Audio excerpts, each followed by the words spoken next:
Finding great candidates to hire can be like, well, trying to find a needle in a haystack. Sure, you can post your job to some job board, but then all you can do is hope the right person comes along. Which is why you should try ZipRecruiter for free at ziprecruiter.com/zip. ZipRecruiter doesn't depend on candidates finding you. It finds them for you. Its powerful technology identifies people with the right experience and actively invites them to apply to your job. You get qualified candidates fast. So while other companies might deliver a lot of hay, ZipRecruiter finds you what you're looking for. The needle in the haystack. See why 4 out of 5 employers who post a job on ZipRecruiter get a quality candidate within the first day. ZipRecruiter, the smartest way to hire. And right now, you can try ZipRecruiter for free. That's right, free at ziprecruiter.com/zip. That's ziprecruiter.com/zip. ziprecruiter.com/zip. Hello and welcome to Japan Explained. I have no idea how it happened, but I still didn't tell you anything about sake. Even though I should have brought it right after geisha, few things in Japanese culture are surrounded by as many misconceptions as these two. For example, sake is not rice vodka, and not even rice wine, although it does taste a bit like wine. But in essence, it is a rice beer. And it is far from being the most popular alcoholic drink in Japan. Or do you know the rule that good sake is drunk cold and bad sake is drunk hot? Forget it, because it's a big fat myth. And anyway, what exactly is hot? 30 degrees Celsius? 40? 55? I can keep listing myths about sake, but I think you've got the picture. We desperately need to have a talk about what sake really is. So, let's begin.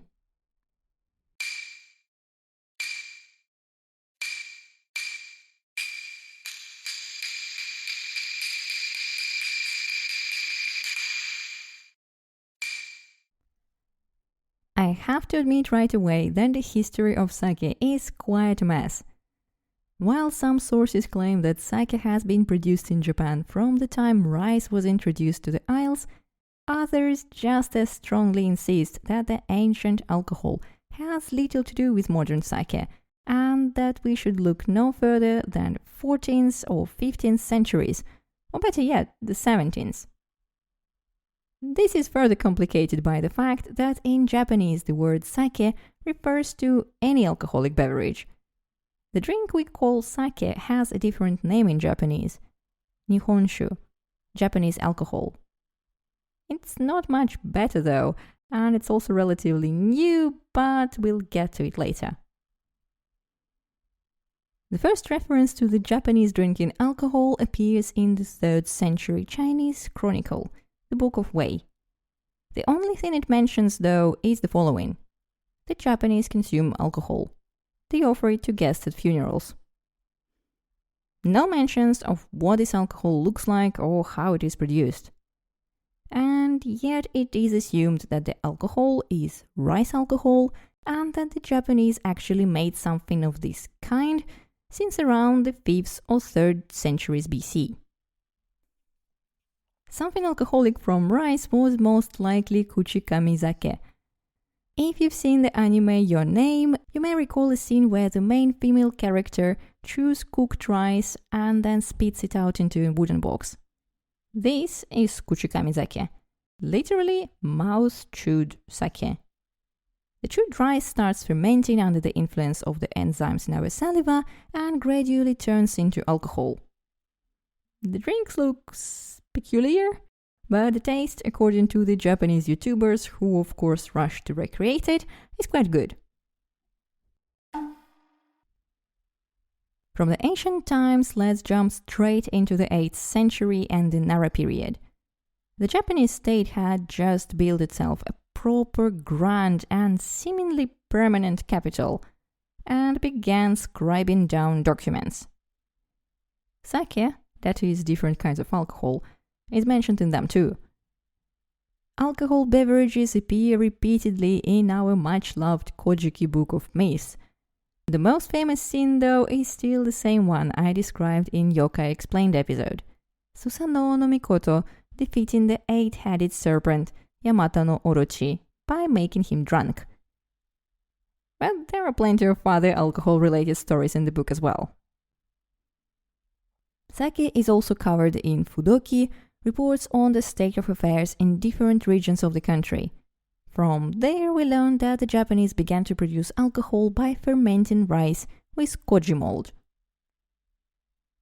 The mention of sake in these documents, however, does not mean that the drink was popular among the people. On the contrary, sake was the drink of the imperial court, aristocrats, and high clergy. The imperial court in Nara even had its own sake production department, where about 60 people made several types of sake. And of course, aristocrats were not quiet about their love of the alcohol and mentioned it extensively in poems. Otomo no Tabito stood out in particular, with each poem of his in the Nihonshu poetic anthology being an ode to sake. A total of 13 separate mini-odes. And while scholars argue about the motives and meaning of Tabito's poems, his compositions look more or less like this. Silently seeking wisdom, will never much drinking wine and drunken weeping. Oh, how ugly. People seeking wisdom and not drinking. Look at them well. Don't they seem like monkeys? At the end of the same 8th century, the imperial court moved to the capital of peace and tranquility, Heian-kyo, now Kyoto. Here too, a sake-making department was built on the grounds of the imperial palace. And in the first half of the 10th century, information about the office's operations, sake-making methods, and use of sake in festivals and rituals appeared in the Engishiki, procedures of the Engi era. The book describes a total of 15 types of drink, from the light and refined goshu served to emperors and sweet sake favored by court ladies, to a simpler alcohol resembling the modern-day condiment mirin. In the 12th, 14th centuries, power slipped from the hands of imperial court to the rising samurai class. Sake follows and is now produced at samurai households. Produced and consumed so intensively, in fact, that the country begins to run short of rice.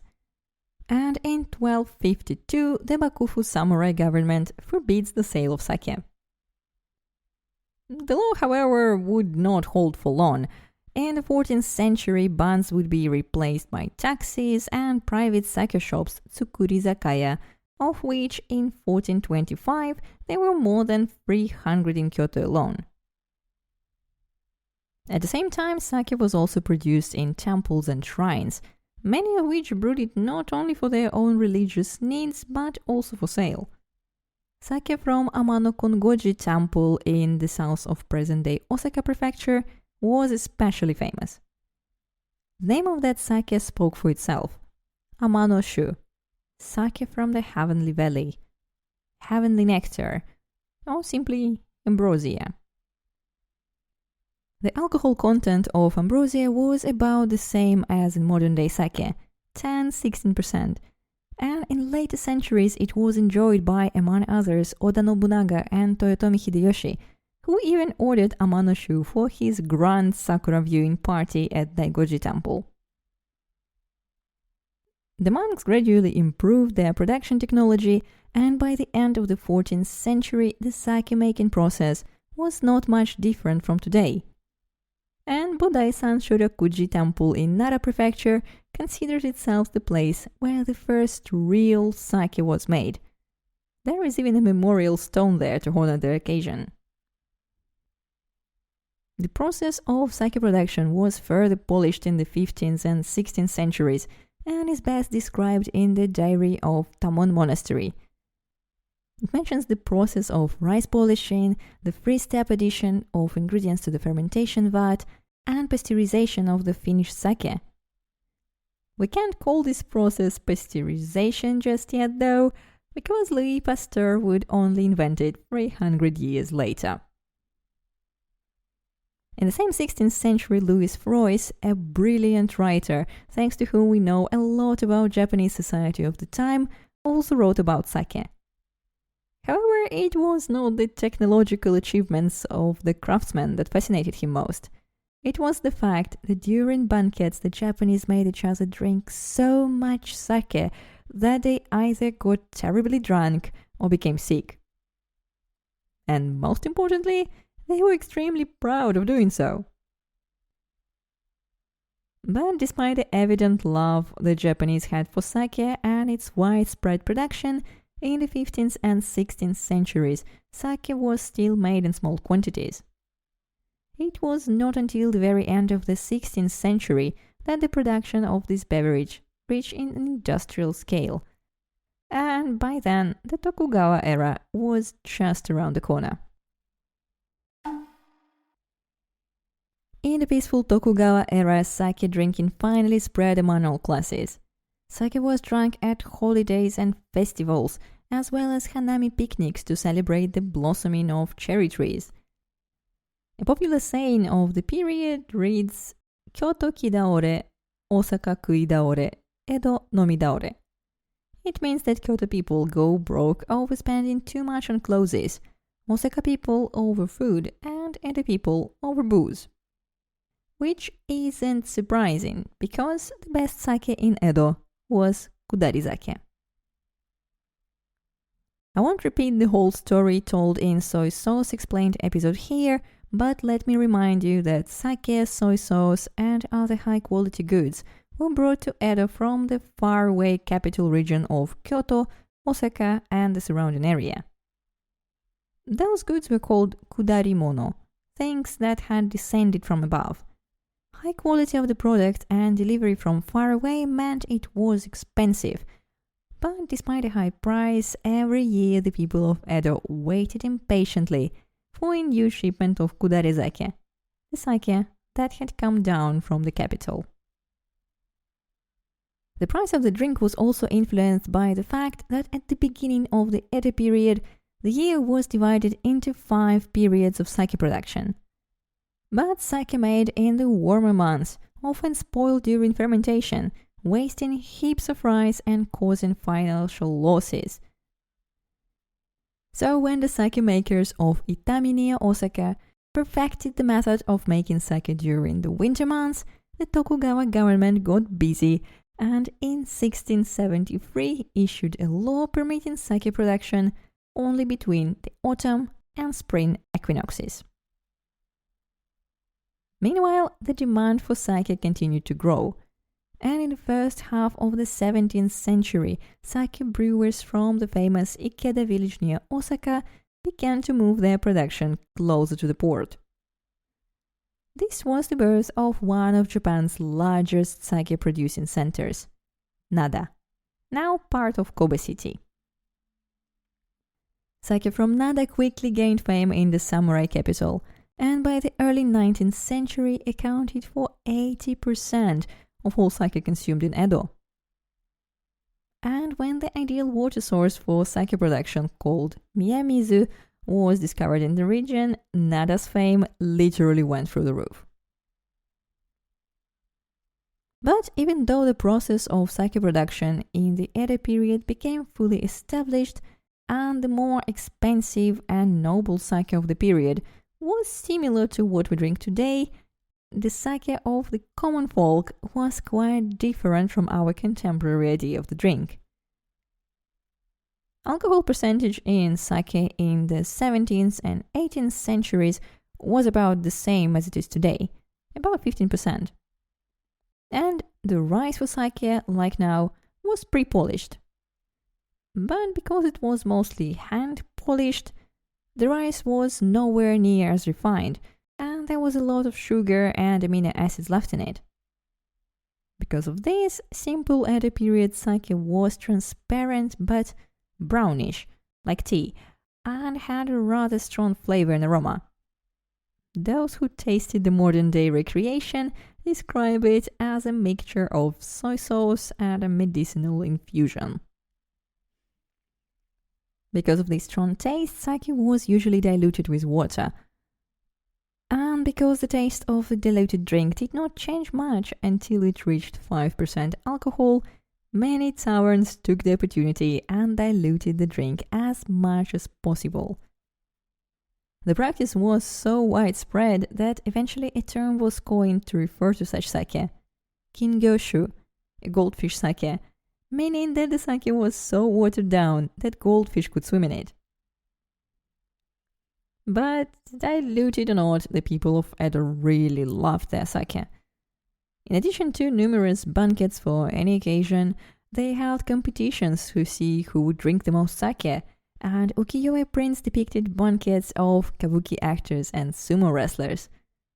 After all, everyone likes to hang out with colleagues and friends, and these brought the stars of the Edo period close to their fans. Speaking of banquets and friendly gatherings, Edo period brought us yet another innovation. Someone has to pay for the gathering. And normally, this honorable duty fell on one member of the group. But then, in late 18th century, painter and writer Santo Kyoden came along and suggested that the total amount should be divided equally among all the participants. His method of payment caught on, first called Kyoden Kanjo, and later becoming known as the Warikan, which is still quite popular today. But, like all things good, the Edo period comes to an end. In 1868, Japan enters the Meiji era, the age of rapid modernization, when big changes were happening every day. It was at this time that sake, as opposed to European drinks, became known as Nihonshu, Japanese alcohol. And it was during this period that sake, like European drinks, began to be sold in glass bottles rather than poured into containers brought by the customer. The new government took advantage of the population's love of alcohol. Poor but ambitious, the Meiji government had enormous plans. Modernize the country, build an army, create an industry and transport infrastructure in Japan. And these, and many other things, had to be paid for. And the government needed a good income source. The solution was to tax the sake breweries. It's hard to imagine, but sometimes alcohol taxes made up more than 30% of the entire national budget. But to its credit, the Meiji government was achieving its goals. The country was actively modernizing, and this in turn affected sake production. Large sake factories were now equipped with steam engines, and scientists determined the type of yeast used in sake production and developed new varieties of rice that were ideal for making the drink. Then, fast forward 3 decades, and Japan got itself involved into the Second World War. Soon, rice, essential for sake production, was banned from the free market. Left without sufficient resources, producers looked for different solutions. First, the market was flooded with the goldfish sake, and then by 1943, sake production became fully controlled by the state. In order to maintain the amount of alcohol in sake in the absence of rice, producers now diluted it with distilled alcohol.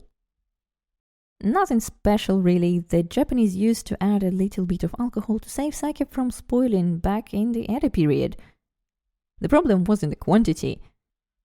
During the wartime, they added so much that the original volume of the drink was tripled.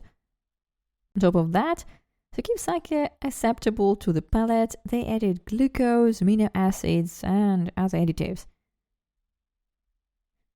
Desperate time called for desperate measures, so it's understandable. After all, sake was in constant demand. The real problem started later, as the emergency production methods did not change even after life in the country finally got back to normal. Large producers were happy to be able to make sake quickly, cheaply, and in great quantities. Better yet, they didn't even have to produce all the sake themselves. They could just buy it from small producers, pour it all into a shared tank, and and they're bringing it up to a consistently low quality. No one, including the customers, seemed to mind. After nearly a decade of terrible sake, it seemed that the Japanese had simply forgotten what the drink should taste like. And so, as the national economy grew, so did sake consumption, reaching an all-time high in the 1970s, when the demand for sake often exceeded its supply. In 1978, a national sake day was established on October 1st. The date skillfully combined two symbols, October as the beginning of the sake production year and October as the symbol of sake, because the character for 10th cycle on the Chinese zodiac calendar closely resembles the character for sake. But the days of mass consumption of sake were numbered. By the end of 1970s, the Japanese were already well acquainted with wine, beer, whiskey, and other beverages, and low-quality sake began to rapidly lose its popularity. In this situation, the miracle that saved the industry from total collapse was ginjoshu. As sake experts tell you, if you can remember one thing about sake, remember the word ginjoshu. It means sake made from rice, polished by at least 40%. But the production of ginjoshu did not begin in Japan overnight. It was made in small quantities to be used in brewing contests, but except for a few keen producers, no one thought that such labor-intensive beverage was suitable for mass production. And yet, gradually the number of breweries and consumers interested in this light fruity sake grew, and by the late 80s, Japan was experiencing a ginjoshu boom. In the same 80s and 90s, other changes were also taking place in the sake world. Traditionally, sake brewery owners were not personally involved in sake production. More often than not, it was a seasonal side business of a wealthy family.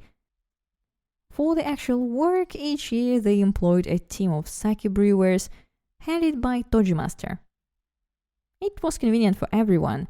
The family members could go about their usual business, while the farmers who were busy in the fields only during the warm season got a job for the 6 cold months. But in the 80s and 90s, despite increasing consumer interest in quality sake, overall sales of the drink continued to plummet. The young successors to the small breweries realized that their businesses would not last long in such conditions. So they study the art of sake brewing. Some grow so enthusiastic that they even begin to grow their own rice. More and more brewery owners are starting to take an active role in the actual production of sake, and then begin to focus on the quality and individuality of their product.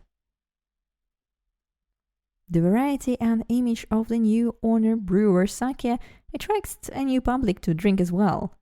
Sake is no longer considered the cheap drink of older men. Young people, women, international foodies and sommeliers are beginning to be interested in it. And that is where we are today. This, however, does not mean that sake sales are peaking again. The crown of Japan's favorite alcoholic beverage has long been held by beer and is likely to stay this way. In 2010, sake consumption was 3 times lower than at its peak year of 1975. And it is slowly but surely declining. During the same time, the number of breweries has also halved, and there are currently only about 1,500 left in the country. But this also does not mean that everything is bad. The modern world simply has different needs for alcohol, and sake in particular.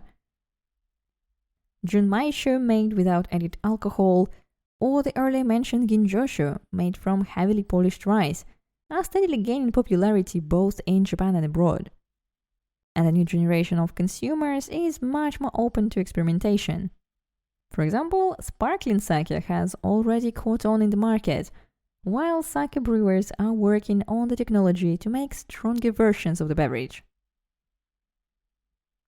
It could be as simple as distillation, the process used to make vodka, whiskey, and gin, but it takes away the sweetness of the sake. So the researchers try to freeze sake instead. Water freezes at 0 degrees Celsius, while alcohol only at -20, allowing to just remove frozen water from the drink to make it stronger. This way, sake becomes more concentrated and flavorful. The Tamagawa brewery from Niigata had a different idea.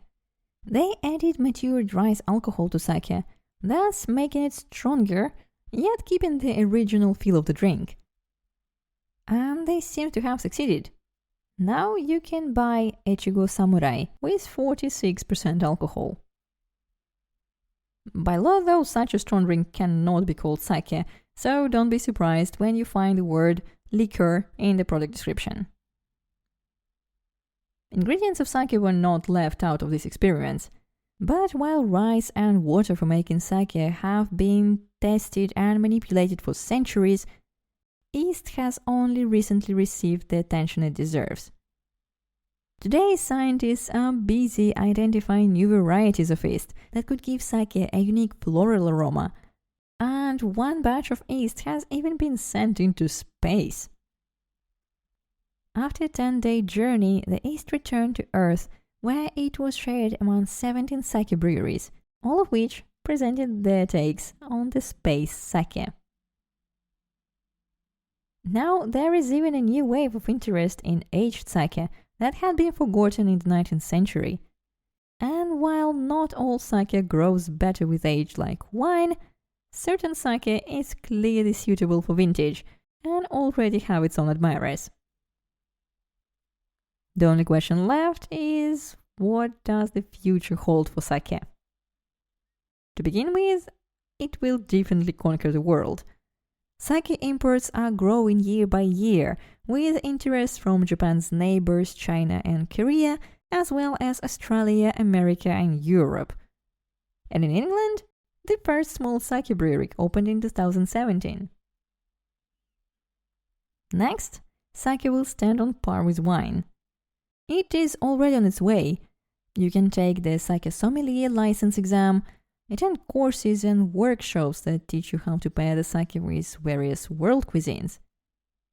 One sake bar in Yokohama went even further and now has an AI sommelier, which helps customers choose a drink that meets their preferences and the food they ordered. Now I'm looking forward to see what awaits sake after that.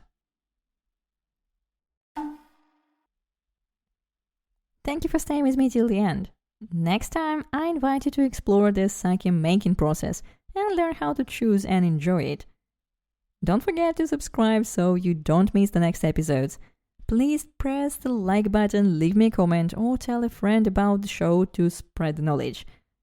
Remember that at japanexplained.com you can always find more information about this and previous topics, as well as links to my social media accounts and ways you can help me keep Japan Explained up and running. Talk to you soon. Bye!